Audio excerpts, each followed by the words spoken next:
The Dennis Schroder trade is exactly what this Detroit Pistons team needed. But before we dive into the trade, don't forget to like the video, subscribe to the channel, and comment down below what you guys think about the trade, what you guys think about the video. It only helps this channel grow, and I really appreciate you guys for tuning in to Talking with T. So without further ado, let's dive right into the trade.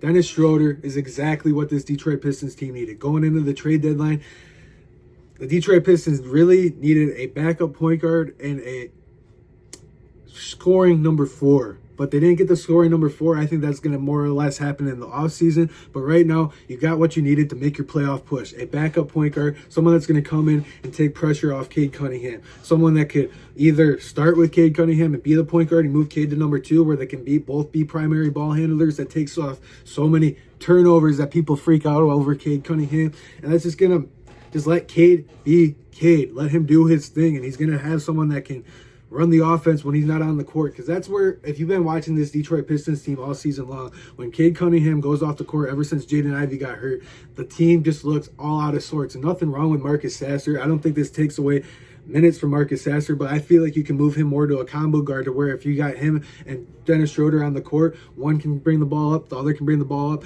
And now Marcus Sasser can get into his rhythm, get into his shots, where he's not forcing it, to where he doesn't have to be the primary facilitator for that backup unit, to where you can dish it to Marcus Sasser on the wing and he hits that wide open 3, because that's where Marcus Sasser really excels. And it also is going to really help Malik Beasley. It's really going to help Simone Fontecchio. It's really just going to help the spacing with that second unit, to where the second unit was really struggling, where Cade came off the court, because you had Malik Beasley bringing it up the court, to where he can get into his rhythm, he can get into his three-point stroke.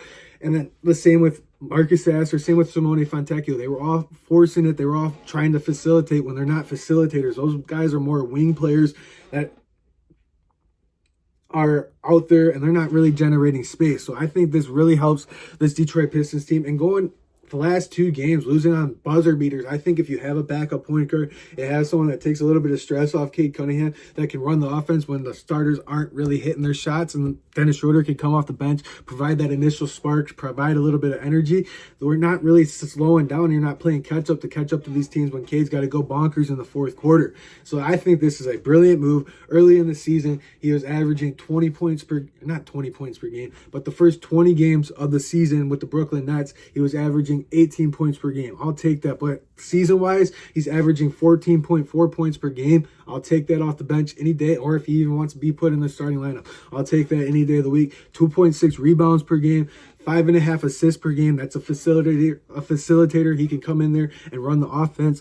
Field goal percentage 41%, and 3-point percentage 35%. That is awesome. A backup point guard that can hit a shot, that can run the offense. And I think this is going to be huge for running the pick and roll for Isaiah Stewart in the second unit. And even when he's running the pick and roll, you can dish it out to Malik Beasley, you can dish it out to Simone, you can dish it out to Marcus Sasser, you can dish it out to Ron Holland. The spacing is going to be so much better on that second unit, to where they don't have to converge in the paint.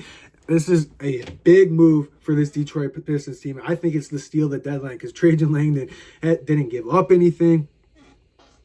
He gave up 2 players we acquired before the trade and a second-round pick for Dennis Schroder, a position of need, and you didn't have to break up the young core. You didn't have to dish out any of the veterans. This team's chemistry is only going to excel right here, and this definitely helps make a playoff push. I am so pumped with Trajan Langdon. I think this is like a B+ move. I really do. I think Dennis Schroder is going to come in and really help this team. This is a perfect fit for Dennis Schroder. This is a perfect fit for this Detroit Pistons team. And Lindy Walters, the third we got from Golden State, he's primarily probably going to be a role player. If he does get any minutes, he can really stroke it from the 3. So I'm willing to give him a shot. Maybe it takes away some minutes from Simone Fontecchio, because he's been so inconsistent this year. But right now, I'm more than thrilled. I think this really helps us make a push for an actual playoff spot, not a play-in spot. I think we're going to be pushing for a 5th and 6th seed with Dennis Schroder, because this is exactly what this team needed. A backup point guard. This is only going to help Cade. This is only going to help Tim Hardaway Jr. This is only going to help Malik Beasley. This is going to help the whole team.